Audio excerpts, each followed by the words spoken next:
Welcome to Slash Bash, where today I am bringing you another malicious compliance Reddit video. In our first story, don't hotfix my code. A company loses commission on thousands of sales. So this is a story shared to me with permission to share by a work colleague that I have recently reacquainted with. I will be writing this as if it was me in the situation, as that is how he told it, and I think it will read better too. For background, I worked as a developer for a company that built and managed the software behind a rapidly growing online e-commerce store that sells tech gadgets and accessories, which I will refer to as Megastore for this story, in a Central African country. The Megastore started off small, and my boss built the original website on risk for a cut of the commission that Megastore earned. Side note, as it is important later.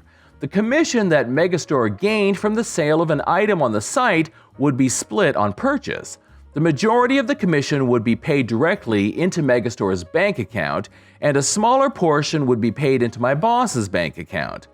As the popularity of Megastore grew, so did the demands on my boss, and he was able to build a company around servicing Megastore. While he did try to grow his client base, none were the same size or scope as Megastore, and thus were not able to carry the company. Megastore was approached for a buyout by a company, we can call them Bad Company Incorporated, with their own internal development team. Part of the buyout deal included ending the revenue sharing arrangement with my boss, an external development company. At the beginning of the process, everything was very positive, as my boss arranged a big payday and the deal was signed. He had managed to get this great deal because he had positioned that this buyout would kill his company, and thus he and all his staff needed to be compensated. The buyout took several months, and by the end, the relationship between Bad Company Incorporated and my boss had completely broken down. My boss had managed to secure another large client and thus didn't need to close his company. Because of this, Bad Company Incorporated said that they didn't need to pay my boss a payout. A lot of these meetings were above my pay grade. Here's the setup. We are in the final days of handing over the entire site to Bad Company Inc. and their internal Chief Technological Officer, DickDev, who had complete hatred for the code that ran Megastore, as it was a bastardized version of an open-source platform. He considered himself a purist, and if the code wasn't custom-built for the purpose, it wasn't worth anything. So back to my boss. He had managed to keep some version of the original deal in place, but in the preceding weeks, he had made a big threat to Big Company Inc. that he would do something funny with the code that handled the commission split. It was very much a threat and blowing off steam, as he couldn't legally do it, nor was it actually in his nature to do it. All talk, no bite. However, this outburst did create a situation where DickDev did not trust us to remove our code that handled the commission in our favor. So on to the final build that we are required to hand over. We were meant to remove all code that handled the commission, and DickDev would implement new code to handle the commission and then deploy it to the live website instead of us. The official documentation was reworded from the supply and deploy handover version to just the supply handover version. Great, less work for us. D-Day. So D-Day arrived. We had actually completed the build a few days earlier, with commission sharing code completely removed. And we're just sitting on this version so we could hand it over on the day, as contractually required to do so. So we handed it over in the morning, and we're all planning to head out for a long lunch. Just before we left, we checked Megastore for the last time and noticed that DickDev had already deployed the handed over version.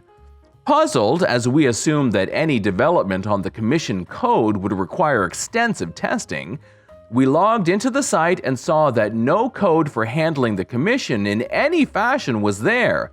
Nowhere! There was nothing. We logged into the payment gateway and there were no logs there either. This meant no commission was being deducted at all. So Megastore was losing 100% of the revenue. We immediately reached out to Dick Dev via multiple calls, which he rejected until he eventually answered and yelled that he was busy and that we should stop calling him, followed by him hanging up the phone. So my boss, concerned that this somehow would be thrown back into his face as the funny thing he threatened to do, instructed us to do a hotfix and deploy it to the server without the Dick Dev's approval, which we did. It was a messy fix using the old code. We put all the money into the Megastore account and only 1 cent into my boss's account, as something had to be deducted for the code to work. 10 minutes after deploying the hotfix, Dick Dev called accusing my boss of stealing. Many heated words were shared, followed by my boss putting Dick Dev on speaker and instructing all of us to quickly record the conversation on our phones. Dick Dev informed us that he had already implemented the code as he had noticed the completed build 2 days earlier. We tried to tell him that something was wrong, and he just replied that we were too simple-minded to understand custom code, as we were just simple web admins, nothing more, and that we had 30 minutes to remove the hotfix code. My boss got him to repeat the instructions one more time and state that we had supplied a build that satisfied the conditions of the agreement, and then hung up on him. As soon as he had uttered those words, it took 5 minutes to revert the code. We then were instructed to all go to the lunch venue and leave our phones in our cars. The aftermath. Because D-Day was an end-of-the-month kind of deal, it happened to land on a Friday. So the loss of income was only reflected in the bank on the Monday or Tuesday of the following week. This meant the problem was only picked up after running commission-free for 3 or 4 days. My boss is aware of the amount of money lost, but we are not. However, we assumed it to cost the company the commission on between 1,000 to 4,000 individual sales. The chief technological officer did supposedly try to spin a story that our boss had tried to do something funny, and all my boss did was provide the recordings of their conversation, which shut that crap down. My boss got his payout. All the staff got a great bonus, and we noticed that Dick Dev's LinkedIn status changed a few weeks later to seeking broader challenges. Sure, you can try some cocoa powder.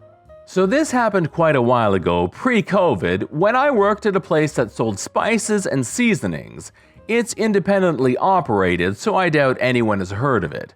We get a lot of strange people that come in since we are in a very busy tourist town.